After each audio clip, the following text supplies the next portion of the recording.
Hello and welcome to the Eurogamer Developer Sessions. As you may know, some of these sessions, including this one, are being streamed live on YouTube, so if you want to check it out in high def afterwards, go to youtube.com/Eurogamer and you can watch it back. You'll maybe see yourself in the back of your head at least. So anyway, without further ado, let me introduce our speakers. We have Peter and Sean from Crytek here to show you Warface. All good. Yeah, hello guys, and thanks for coming. So, welcome to Crytek Quality for Free. As already indicated, I didn't know that I would be introduced here.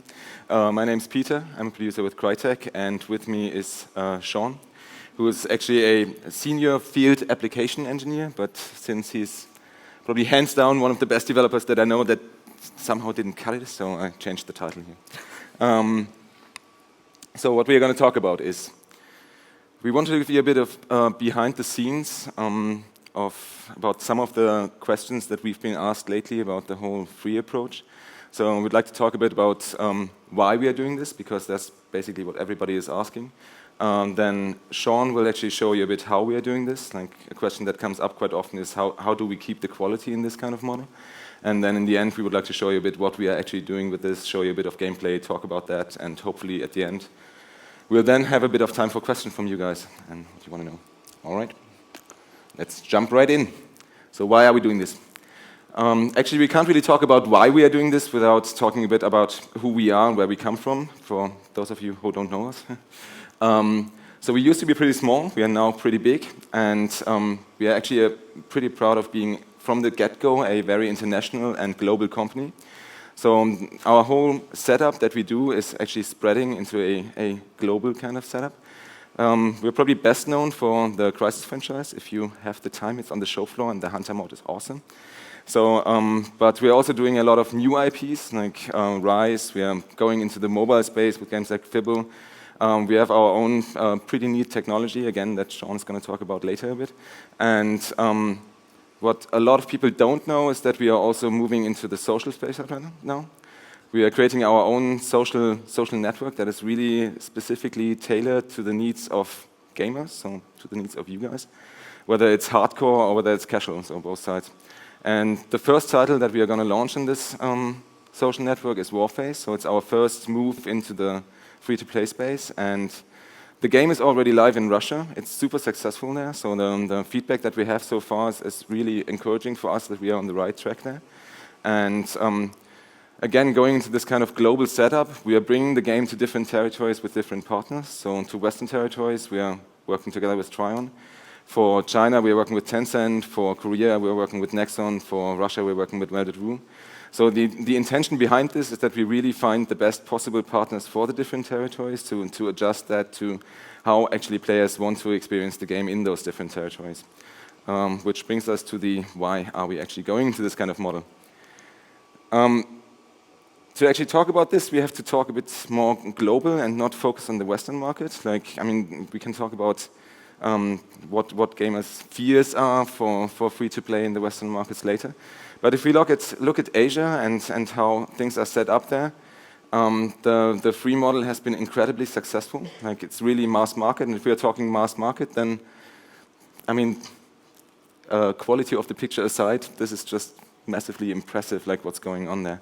And the success that our partners and in general the model has had there has enabled those guys to actually become more and more influential in the Western space as well. So we're seeing this kind of movement that is also being triggered by the Asian markets, that free-to-play is more and more successful and becomes more and more influential in the West, also because the quality of the games is becoming higher and higher. So the whole medium quality free-to-play thing is not really true anymore. And if we want to see how big those companies actually are, because I don't know, how many people here know Tencent? Hands up? Oh, that's like 5. Okay. So to give you a bit of like relation between company sizes, probably everybody knows Facebook? Yeah, okay. So Facebook makes like $1.7 billion a year. If we look at another big company, Activision Blizzard, they make like $1.3 billion a year. Now if we go into those companies that some of you might not have heard of yet, and me personally, until a few years ago, I did not really hear about them before. So Mail.ru with 282 million, Nexon with 493 million, and then there's Tencent with 1.5 billion. So this company is almost as big as Facebook when it comes to operational income, and yeah, it's massive. So what those guys are doing are massive. But for us, it's not that the model is so successful because those companies are big. It's more those companies are now as big as they are because this model is so super successful. And the reason for this, for us, which is really important, is we truly believe that this is the fairest model out there for developers and gamers alike. So the idea being that for developers, actually, there's nothing really worse for a developer than working on a game, and for 2 or 3 years you crunch, you work weekends, and in the end, nobody's really playing it. So with this approach, we hope that we can actually drive a large community, and so far, if you look at the game in Russia, actually this is the case. Like, the community is continuously growing. It's not okay, you launch the game and then at some point the community is going to drop. We really want to basically continuously grow this community and also get into a dialogue with the community to work on this. Basically enabling us to grow over a long period of time and not like going down after a certain period of time. And in the end, this will lead to better games, in our opinion, because it's not us pushing a game out and then basically leaving it there, updating it, okay, patching it, all this, but really creating better games while the game is outside there with the community and with the players. And the idea, okay, if you have a large community that you continuously update and you create really good games, then this, in the end, is going to be very successful, at least in our opinion, which will then enable us to create more and really good games. And for the players, I indicated it before, the time of like medium quality games for this, like again, one of the questions that came up in the last interviews that we had is, okay, why are you going into a medium kind of quality? For us, that's not the case anymore. There's no linkage between the business model and the quality of the games as Crytek. We are always doing high quality games, and we believe that the time of medium quality games for free-to-play is over. Like, there's too many games out there, and especially in Western markets, a medium quality game is just not going to be successful. So the quality is going to be better and better, which obviously is good for the players. We are removing every kind of entry barrier to this. The idea being, again, that we drive an as large community as possible to get into the game. So no going to retail stores, no paying $60 up front, basically getting as many players into the game as possible from the get-go. And the cool thing about this is that there's no risk involved for the players. So with other games when there's a huge marketing budget attached to it and people spend $1 million on trailers, you can actually probably lure people in because they think, okay, the quality of the game is as good as the quality of the trailer. But with free-to-play, that's not the case because there is no initial money that is being spent. So people just go in, play the game. If they don't like it, if we screw up, basically, if we create a low-quality game, they will just leave and go somewhere else. So this is a really, really, really cool thing for gamers, as we think. And again, driving this kind of community then creates a healthy player base that people can play together with, which also basically developing this over a continuous time with this community, that's also something that's really important for us. Getting into this kind of dialogue between developers and community will then, in the end, hopefully lead to a better experience for the game players. And in the end, what this is all about, more awesome games for you guys out there. And this is why we are doing this. So on the how we are doing this side, there could be a lot of talk about how we are setting up a 100-man team in Kiev to actually do this, how we're actually setting up different kind of co-production teams to cater. But actually, it's much more fun to watch Sean build a level in the engine. So I'm going to hand this over now, and yeah. Excellent. Thanks, Peter. All right. So if we switch up to my screen at some point here, I'm sure. Switch up to Sean's screen. Okay. Here we go. All right, so real quick, just want to sort of reintroduce myself and explain what I do at Crytek. I'm part of the CryEngine team, and my job is a field applications engineer. Basically what that means is I work directly with the licensees, trying to modify the engine and to make it suit their needs, is the idea. What it does give me the ability to do is make a lot of different games within the CryEngine. And one of the things that I want to mention to you is, before we get too far, is all the tools that I'm showing you here are actually available for free. You can go on to crydev.net and download a version of the engine for yourself absolutely for free. Go ahead and start developing your games. All the stuff that I'm actually going to do is really easy just to pick up, and if you can remember just this quick 10-minute demonstration, you should be able to actually get yourself off to a pretty good start. So what you're seeing up on the screen is Sandbox.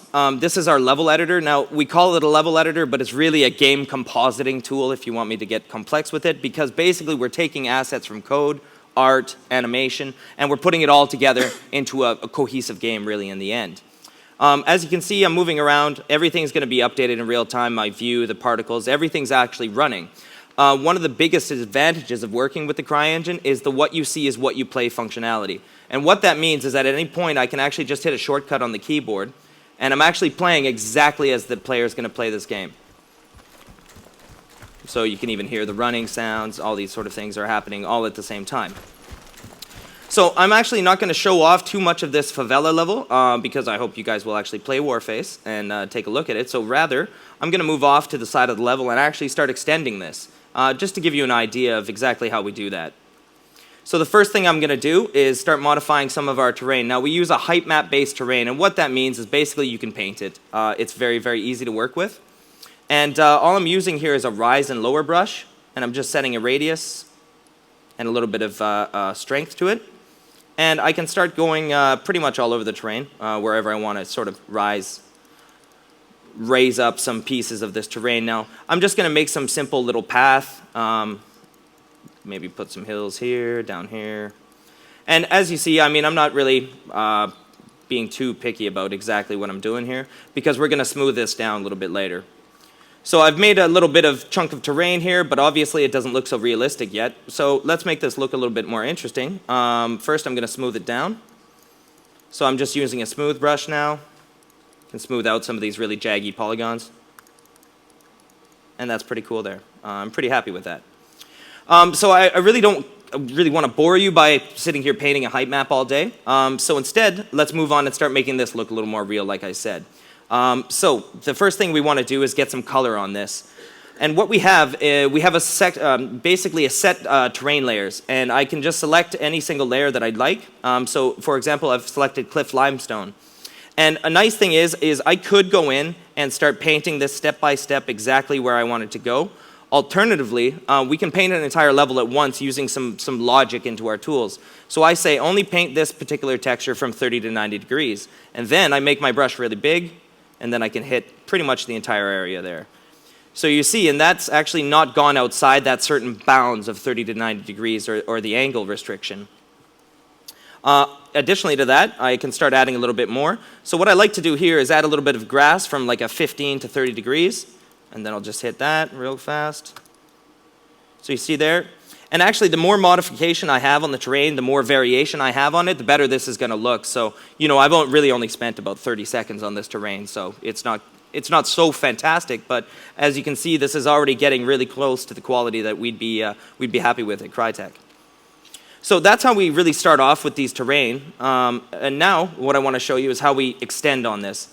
So the next thing that we need to do is get some vegetation in here, because that's going to be the thing that really sells this area to the player. And we want to make the gameplay fun as well. So what we have here is the vegetation tool up on the right-hand side. And you'll see I have little categories within here. And this works a little bit like Photoshop layers, except each layer is actually a 3D object. And we try to use just a few 3D objects, and then we vary how they're placed within the world. So they might have a different size, they might be randomly rotated, they might even have different colors and things like this. So let's go ahead and start putting some of these down. And I can just change the density. This is going to be the distance between all the objects. And what I'll do, I'll just paint that down, click it a couple times. I can even go crazy with it if we really want to go wild. But of course, you know, you do have to think about performance, so, you know, I'll pull it back a little bit. Okay. You know, we don't want the tech directors getting all pissed off about it, right? So we're going to just keep going with that. And yeah, I've got a good lush sort of jungle-looking area here. What I can do is I can sweeten that up a little bit with bushes, but first I want to use our road tool. So I'm just going to clear out a few of these veg objects here, maybe right through here. There we go there. And it's just a shortcut on the keyboard, by the way. I'm just holding control and then going through, and that's removing all the objects. So one of the other nice tools that we have is the road tool. Roads are pretty important for us. They always are directing the player. They're giving sort of a central direction for the player to go. And it's obviously a designer-controlled direction. So what I'm doing here, I'm actually just drawing a spline. And it's just a line with a bunch of points on it. And one of the nice things is that it's actually following that terrain. And you see that the road is actually projected onto the terrain rather than just being a polygon that's sitting on top of it. So further to that, I mean, it says replace me, so let's go ahead and do that. So I'm just going to my material editor and selecting one of the road materials that I like. And actually, I particularly like this one. This is kind of a neat looking road that gives you some sort of watery gravel look. Now this doesn't really make a lot of sense because it's kind of going all over the place now. Now this could be tricky in a lot of other tool sets to work with, because whenever you have some sort of point sort of sitting up in the air maybe, to try to actually use your terrain modification to match that would be really, really hard to do. So actually what we have is just a small tool called the line height map, and I'm just going to set a border width, and then I hit this called the line height map. And what that actually does is that actually projects a border around that road and actually flattens everything out around there, and then it falls off as it goes up the hills. So this is looking a little bit better. Now you can see that because I painted that earlier, now that's all flat. But since I've actually set all those terrain layers already, I can actually just go fix that up with the grass layer real fast. I'm just clicking right on it. I don't really even have to think about it too much. And then we can clean it up with the rocks as well. Now I see a couple jaggies, so I'm just going to smooth those down, just because I'm kind of like this. There, that's happier. Excellent. And we're a little bit sparse on the vegetation, so I want to go back to my vegetation again, and just paint a couple more of these palm trees up here. Maybe. All right. Cool. And then further to that, maybe put some of these brushes down. This is a bit more dense, so it's kind of like some really close-up vegetation. Maybe I'll set a density of 5. And what I like to do with this is just paint it all over my road, actually, and I'll show you how I clean that up afterwards. So that's pretty good. I mean, I'm not going to worry too much about this stuff here. So I can't really see my road, so what I do, I just take a smaller brush, and kind of like what I did with the trees before, I just start erasing some of the objects right on the road. You could actually completely mask it using some of the advanced tools within the vegetation editor, but yeah, I don't really want to get into that too much today. All right, so I'll just erase a few of those. And again, I don't want to spend too long doing this, but it gives you an idea of how fast we can actually set these sort of areas up. And the whole idea here is none of this is static, right? You can jump in and you can experience it real time. I've just made this, took 3 minutes, and now I'm actually playing it already. So let's show you how we can actually iterate on that. I might not be happy with some of the placement of the vegetation, so I can actually start going in now and just selecting individual objects if I wanted. Scaling them down, I can rotate around. I can spawn a couple more of them if I want. So there we go there. Maybe put some rocks a little bit closer. You know, stuff like this. And the whole idea here is the iteration speed that we're able to achieve working on Warface is it just basically gives us so much more time to work on this, to hone this game, to make it a AAA quality for the players in the end. All right, so we're about halfway there to creating our environment. The next really powerful tool within the CryEngine is our time of day tool. And time of day, it's been around actually since Far Cry, and we've just iterated on it because it's been a fantastic tool. What it is I'm not sure if you can read it, it says 0-12-24, and it's just a 24-hour day. So this slider, if I pull this along, you can see that the time of day is completely changing. So the direction of the sun changes, the amount of fog, things like this. The whole idea is that we can set up any time of day. You could have the actual time of day going real time if you wanted to, faster than real time, things like this. But the whole point is that everything's updated in real time. We don't bake any shadow maps, anything like this. It's all happening in real time. Now, the one thing I usually I like having the sun sort of setting on the left. So I want to edit my terrain lighting. And this is one of the ways that we can simulate anywhere on the world, in the real world. because we can change the map orientation, the sun direction, which way is north, and then additionally how far from the North Pole or South Pole you are, or if you're right on the equator. So if we were right on the equator, it'd be a perfect ellipse like this, or if we're a little bit further north, it'd be like this. If we're a little bit further south, it'd be like this. I'm actually going to put this on the northern hemisphere, and I just want to pull this light sort of right in front of us. So let's see, there we go there. And you see that kind of update speed is really nice to be able to work with. And maybe we'll go a little bit earlier in the morning, or somewhere around here. I'm pretty happy with that. Again, you see the speed that I'm able to do this allows us to prototype things so very quickly, and then we can just iterate. All right, so we pretty much set up our little gameplay environment here. You know, we could of course polish this and do different things with it. But moving on from that, I want to show you how we work with characters and AI. So we have a couple AI entities within here, and I'm just going to drop them in. So I've got this Assault Normal, and I've also got, let's go with maybe a Spec Ops Easy, because I'm not that good. I'm good at making stuff, I'm just not that good at playing it, actually. All right, so I'm just going to put them somewhere within this little environment here. And I can jump in immediately, and actually they're going to be interacting with me already. It's pretty loud. So you can see that they're already shooting at me. Now, the Spec Ops guy, he's got a little laser sight on there, so actually I'm going to change him out because we can't see anything when he's looking at us. All right, and maybe I'll change that out to a shotgun. Easy guy. All right, there we go. Place him in there. And again, I jump in, and the AI instantly reacts to me. They're already going to start looking for cover. And this is not very good for design because obviously I've got nowhere to hide. I mean, I could try to hide behind the palm tree, but there's not going to be enough room there. So what I like to do is set up some cover objects. It's just a fancy word for some rocks, actually. So I'm just going to go find myself a rock here. I like this one. That one's pretty nice. So I'll just copy that out. And now we'll go back to our environment here. And I'll just snap that onto the ground. Now, obviously, it's too big. So let's go ahead and start scaling this.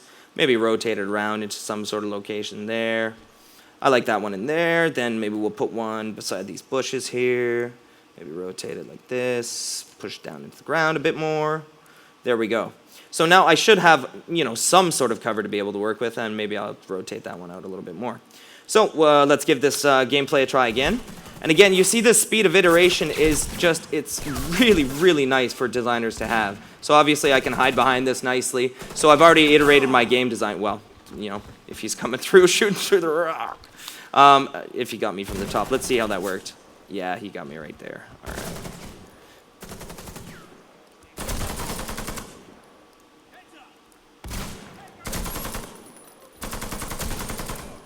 So you see, again, I'm just iterating on it. And again, we could do all sorts of things, move the AI around. We can change the scenario. We could start moving around this road, change the way the vegetation's working, make it more foggy, less foggy. Yeah, there's quite a few different subsystems that we could use. But that should give you a pretty general idea of some of the tools that are within the CryEngine. Again, it's freely accessible on crydev.net. So I highly recommend that you guys download it because everybody in here really has the prerequisites for being a developer, and that's that you play games and you love them. So with that, I think I'll turn it over to Peter, and we'll take a look at some of the actual gameplay from real levels, not just me working for 5-10 minutes or so on an area. So thank you very much.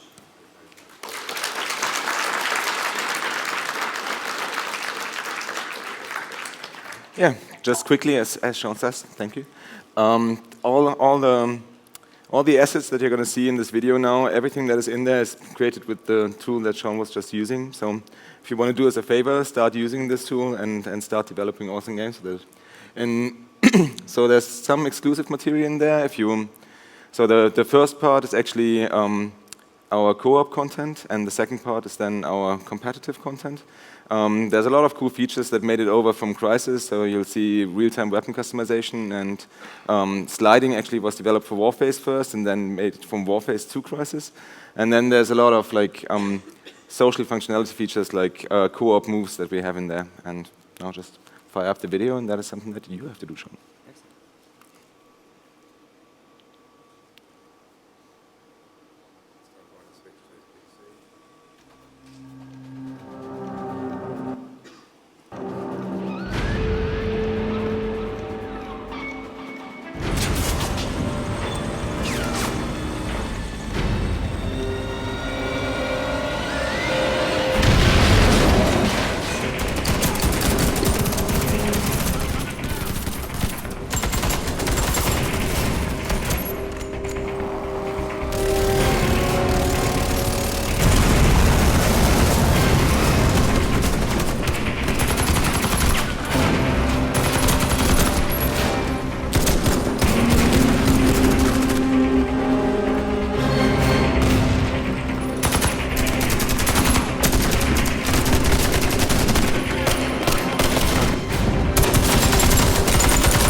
Actually, never saw the chat down there. The lyrical.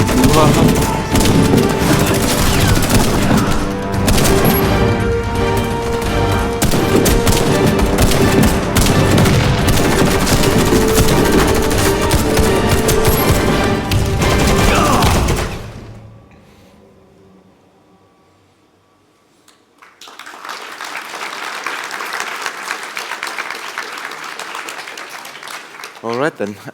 Hope you like it. If you do, then drop by our booth. There's a competition. Like Peter, our community manager over there, actually asked me to tell you. There's an awesome competition going on. You can win an iPad every day. So drop by and play the game. Would be cool. And now we are up for the questions.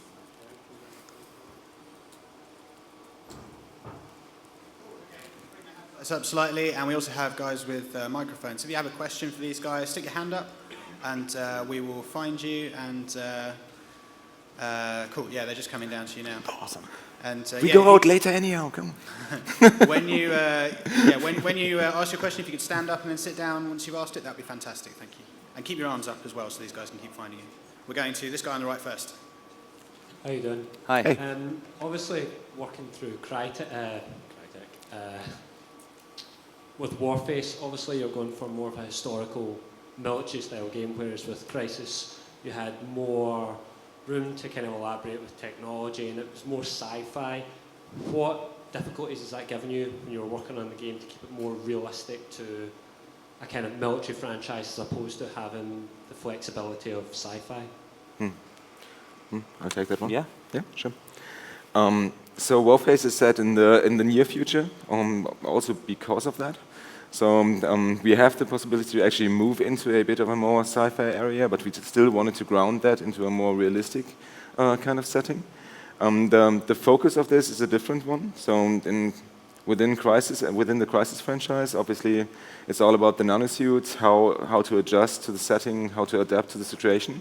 Here it's more about like playing together with your friends and having this kind of co-op experience and social experience.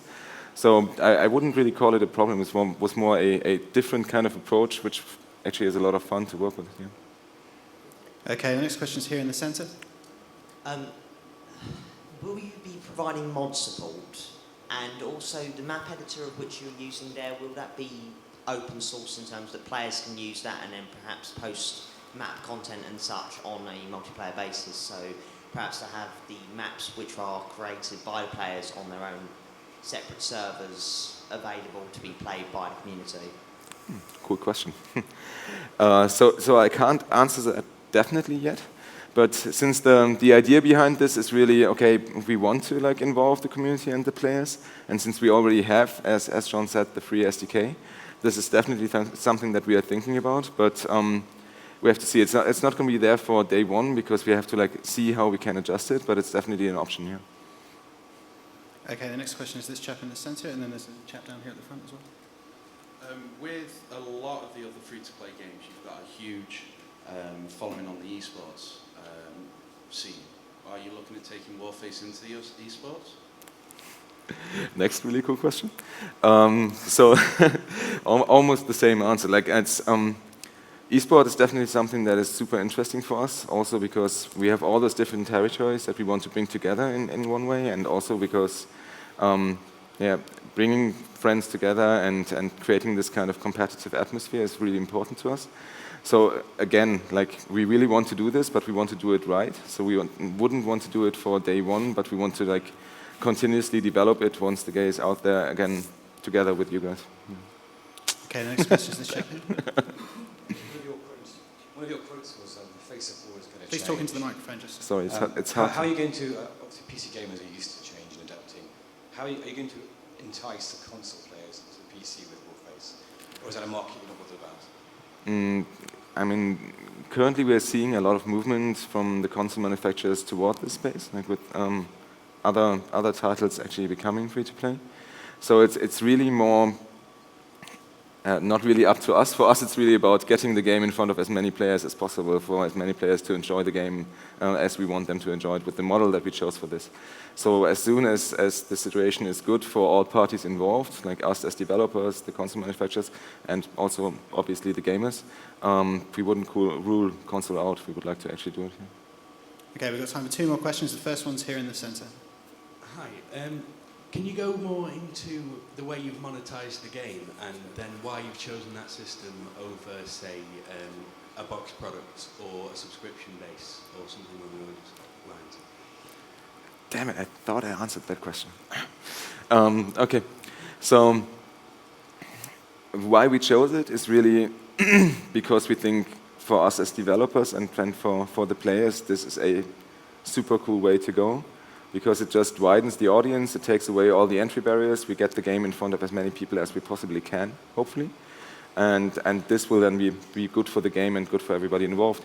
When it comes to like monetization, we are still currently adjusting this for Western territories, so nothing that I say now is going to be set in stone. But the idea is that every item that you can buy in the game will be available for either soft currency, so in-game money, or real money.